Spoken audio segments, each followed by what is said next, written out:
സംസ്ഥാനത്ത് മിൽമ പാലിനും തൈരിനും വില വർധനവ്.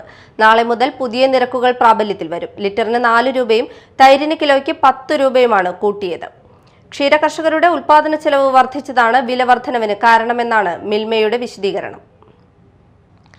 സംസ്ഥാനത്ത് മിൽമ പാലിന്റെ വില നാളെ മുതൽ ഉയരും. ലിറ്ററിന് 4 രൂപയാണ് വർദ്ധിച്ചിരിക്കുന്നത്. തൈരിന് കിലോയ്ക്ക് 10 രൂപയുടെ വർധനവും നിലവിൽ വരും. പുതിയ വില പ്രാബല്യത്തിൽ വന്നാലും നിലവിൽ വിപണിയിലുള്ള പാലിന്റെ കവറുകളിൽ പഴയ വില തന്നെയായിരിക്കും രേഖപ്പെടുത്തിയിട്ടുള്ളത്. പുതിയ വില അച്ചടിച്ച കവറുകൾ പുറത്തിറക്കുന്ന നടപടികൾ പുരോഗമിക്കുകയാണെന്നും ഏകദേശം 1 മാസം വരെ പഴയ കവറുകൾ ഉപയോഗിക്കേണ്ടി വരുമെന്നും മിൽമ അറിയിച്ചു. ഡബിൾ ടോൺ മിൽക്ക് അഥവാ മിൽമ സ്മാർട്ടിന്റെ 500 മില്ലി മഞ്ഞ കവറിന്റെ വില 25 രൂപയിൽ നിന്ന് 27 രൂപയായി. ഹോമോജനൈസ്ഡ് ടോൺഡ് മിൽക്കിന്റെ 525 മില്ലി നീല കവറിന് ഇനി 30 രൂപ നൽകണം. നേരത്തെ വില 26 രൂപയായിരുന്നു. മിൽമ പ്രൈഡ് 500 മില്ലി ഓറഞ്ച് കവറിന്റെ വില 28 രൂപയിൽ നിന്ന് 30 രൂപയായി. മിൽമ റിച്ച് സ്റ്റാൻഡേർഡൈസ്ഡ് മിൽക്കിന്റെ 500 മില്ലി പച്ച കവറിന് ഇനി 32 രൂപയാണ് വില.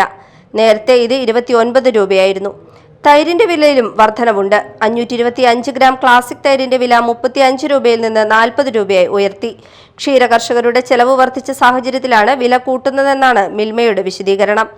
ലിറ്ററിന് 4 രൂപ വർദ്ധിക്കുമ്പോൾ അതിൽ 3 രൂപ 35 പൈസ അഥവാ 83.75% തുക നേരിട്ട് കർഷകർക്ക് ലഭിക്കുമെന്നും മിൽമ അറിയിച്ചു.